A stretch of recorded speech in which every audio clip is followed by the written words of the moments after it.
Hello, my name is Clara Barton, founder of the American Red Cross. If you're watching this video, that means that you volunteered to serve as a medical professional in the Union Army. Congratulations! First, let's make sure you understand some important things about the Army Medical Department. At the start of the war, we only had one Surgeon General and about 30 surgeons. Supplies were very low.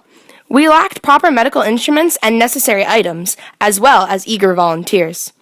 As a nation, we anticipated several casualties and knew that in the heat of this bloody war, we were in dire need of proper care for our wounded soldiers.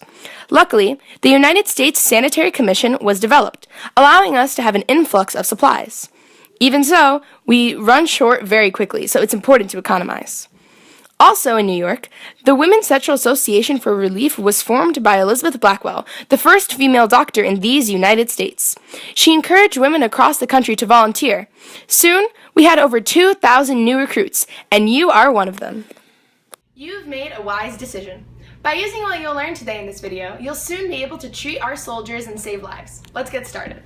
As a nurse, you will encounter many instances of both illness and injury. It's important to be prepared for anything. Many times, you will encounter patients with serious wounds. One of the most common is a bullet wound. Yeah, my leg! Help me! Clara, I got shot! Help me! In this situation, it is important to first make sure that the scene is safe.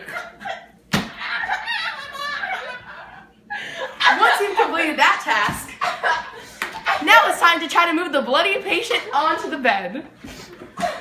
You're gonna be alright, Steve. Alright, come on. Let's do it.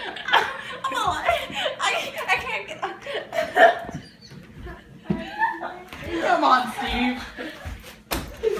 Good job. At this point, try to use a sharp object or even your bare hands to get the bullet out. Something a baby, Steve. At this point, take some mildly clean rags to try to stop the bleeding. It's gonna put a little bit of pressure on you, okay, Steve? Continue to do so until the bleeding stops.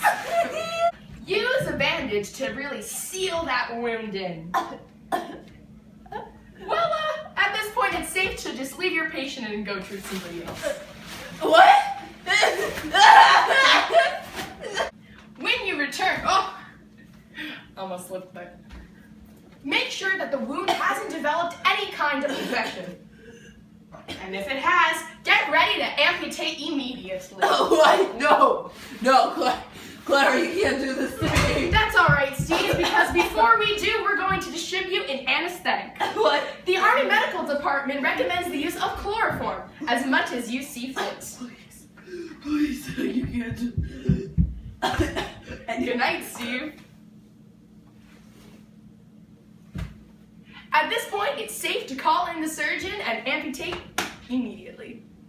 You will also encounter many instances of illness here at the camp. Probably because we have a really horrible food supply, but that's besides the point.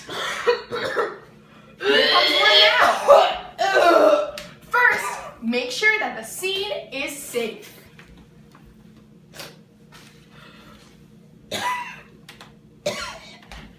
Next, examine the patient's symptoms. Does he seem cold, tired, agitated, homesick? It could be because he's at war, or it could be smallpox. So it's important to get him to the infirmary. It's also probably good to give your patient some food and drink to comfort them a little bit. Here you go, George.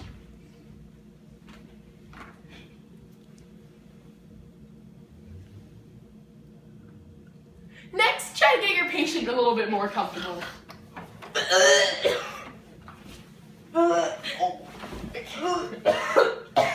at this point, we're gonna just hope for the best.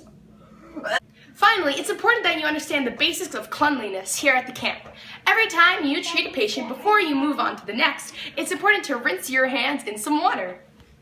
Now, we don't exactly have a lot of it, so you may have to use the same bucket for every week or so. Then, dry your hands thoroughly and dispose of the towel in the dirty towel pile properly.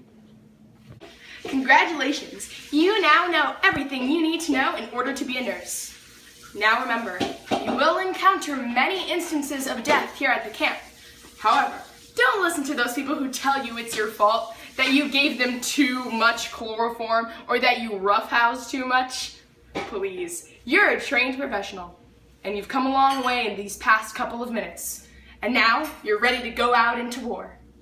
Good luck to you, and God bless America.